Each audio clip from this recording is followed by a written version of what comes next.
In 1978, a neighborhood in North Denver, Colorado, is haunted by the presence of a serial child abductor and murderer known only as the Grabber. This mysterious figure prowls the streets, terrifying the local community. Among those living in the area are Finney Blake and his younger sister Gwen. They reside with their abusive and alcoholic father, Terrence, whose life has been marked by tragedy. Their mother, who had been tormented by disturbing psychic dreams, died by suicide, leaving a lasting impact on the family. Finney is often the target of bullying at school, enduring daily harassment from his peers. However, he finds solace in the friendship of his classmate, Robin, who steps in to defend him from the bullies when things get too harsh. Despite the support from his friend, Finney struggles with his sense of safety and security in his own life. Gwen, who inherited her mother's psychic ability, experiences disturbing dreams about the Grabber. One of these dreams involves the abduction of Bruce, a boy who had played Little League with Finney. This vision leads Gwen to a disturbing realization, and she shares the details with the police.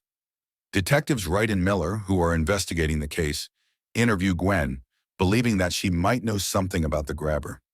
However, when Terrence finds out about the questioning, he reacts violently and punishes Gwen for speaking out. In the midst of this tension, the Grabber strikes again. He first abducts Robin, and shortly afterward, Finney becomes his next victim. Finney awakens in a dark, soundproof basement, realizing he is trapped.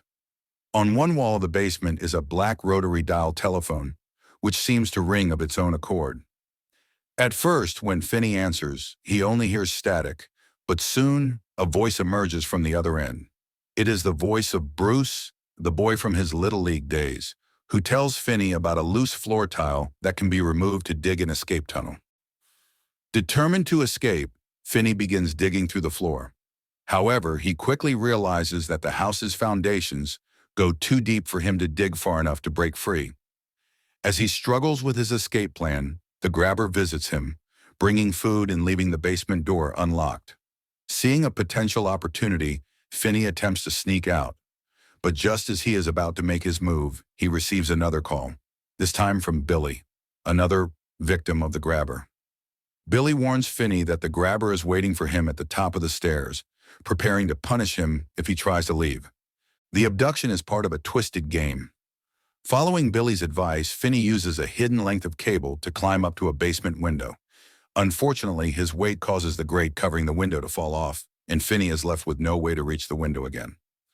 Meanwhile, Gwen, growing increasingly desperate, confides in her father Terrence about her disturbing dreams.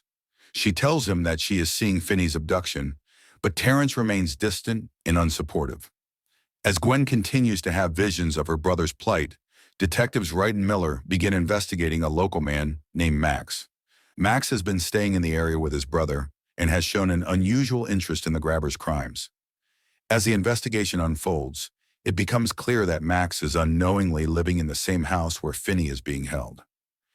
In a desperate attempt to communicate with Finney, Gwen calls the detectives and provides them with an address she has seen in one of her dreams.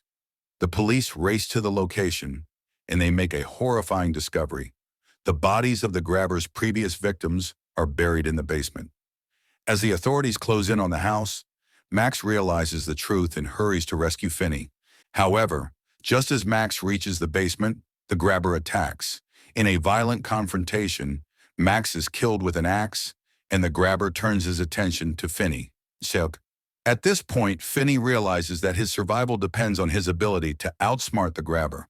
Drawing on the knowledge gained from the previous calls with past victims, Finney uses the items he has gathered in the basement to set a trap for the Grabber. He lures the killer into a pit he has dug, then uses the phone receiver to bludgeon the Grabber. In a final act of defiance, Finney uses the phone cord to strangle the killer, breaking his neck as voices of his past victims taunt the Grabber from beyond. With the Grabber incapacitated, Finney seizes the opportunity to escape.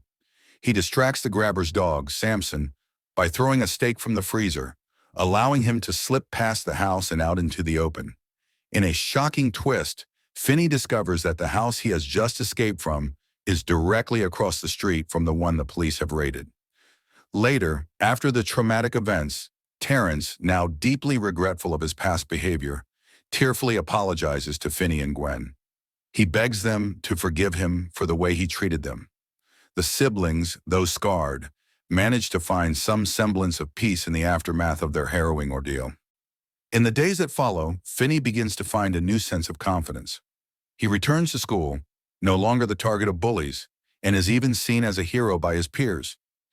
His transformation is evident when he sits beside his crush in class and, with a new sense of self-assurance, introduces himself as Finn.